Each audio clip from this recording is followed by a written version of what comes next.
ಕಾನೂನು ಸೇವೆಗಳ ಪ್ರಾಧಿಕಾರ, ಸಾರಿಗೆ ಇಲಾಖೆ, ಪೊಲೀಸ್ ಇಲಾಖೆ ಹಾಗೂ ಜನತಾ ಶಿಕ್ಷಣ ಸಂಸ್ಥೆ, ಶ್ರೀಗಂಧ ಫೌಂಡೇಶನ್ ಇವರುಗಳ ಸಹಯೋಗ. ತುಂಬಾ ಹುಡುಗರನ್ನ ನಾವು ನೋಡಿದೀವಿ, ಕಣ್ಣಾರೆ ನೋಡಿದೀವಿ. ಡ್ರಗ್ಸ್ ಕನ್ಸಂಪ್ಷನ್ ಮಾಡಿ ಯಾವ ರೀತಿ ಆರೋಗ್ಯವನ್ನ ಹಾಳು ಮಾಡ್ಕೊಂಡಿದ್ದಾರೆ, ಅವರ ಶರೀರ ಯಾವ ರೀತಿ ಆಗಿದೆ ಅಂತ ಹೇಳಿ ಸುಮಾರಷ್ಟು ಮಕ್ಕಳಿಗೆ ಗಾಡಿ ಕೊಟ್ಟು ಆರಾಮಾಗಿ ನಿಂತು ಕುಂತ್ಕೊಂಡಿದ್ದಾರೆ ಪೇರೆಂಟ್ಸ್.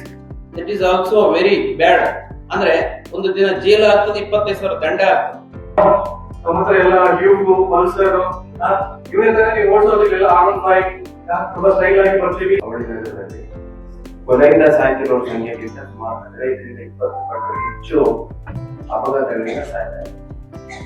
ರಸ್ತೆ ಬಂದಂತ ಸಂದರ್ಭದಲ್ಲಿ ಸಾಮಾನ್ಯ ಇಡೀ ಕುಟುಂಬದ ಪರಿಸ್ಥಿತಿ ಯಾವ ರೀತಿ ಮಾಡ್ತಾರೆ. ರಸ್ತೆ ಸುರಕ್ಷತೆ ಇರ್ಬೋದು, ಸೈಕಲ್ ಕುರಿತಾದಂತಹ ಒಂದು ಜಾಗೃತಿ ಇರ್ಬೋದು, ಅದೇ ರೀತಿ ಮಾದಕ ವಸ್ತು ವ್ಯಸನದಿಂದ ದೂರ ಇರಬಹುದು, ಅಥವಾ ಪೋಕ್ಸೋ ಅಂದ್ರೆ ಮಕ್ಕಳ ಸುರಕ್ಷತೆಗಾಗಿ ನಾವೆಲ್ಲ ಪಣ ಕೊಡೋಣ. ಅಥವಾ ಯಾವುದೇ ಮಕ್ಕಳು ಶೋಷಣೆಗೆ ಒಳಗಾಗ್ತಾ ಇದಾವೆ ಅಂತಂದ್ರೆ ಚೈಲ್ಡ್ ಹೆಲ್ಪ್ ಲೈನ್ ನಂಬರ್ ಇದೆ 1098 ಗೆ ಕರೆ ಮಾಡಬೇಕು.